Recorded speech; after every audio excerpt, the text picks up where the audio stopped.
So our series is weird because normal isn't working.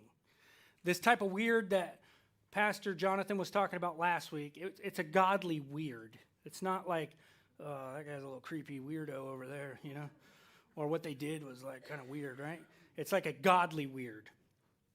And Jonathan explained that being weird in a godly way is following the teachings of Jesus.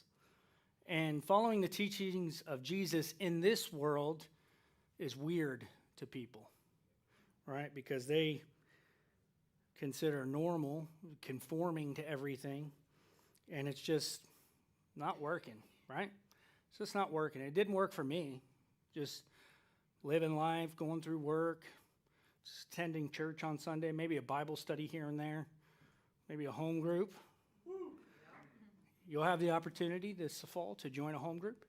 I have one. Mike has one.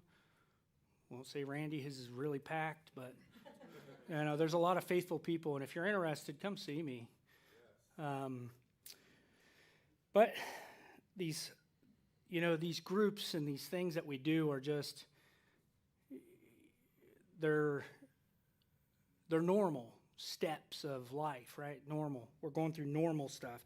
But when you've had enough of this normal, right, and when you've ran yourself into the ground because you're relying on your strength, and you shut everybody else around you out because you're going through normal stuff, right? You focus on all the negative going on. You're like, oh, man, that's negative. Oh, this happened.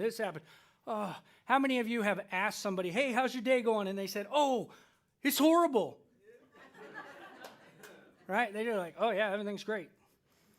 So what do then? They forget God.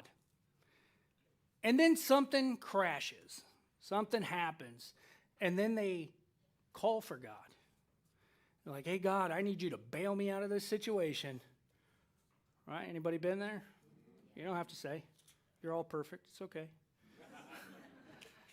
Right? My wife, you know, I fear her sometimes. Not as much as I fear God. It's a pretty close second.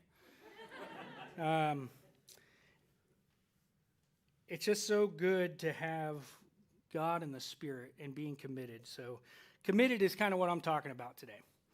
Being committed to God and to what we have going on in our lives.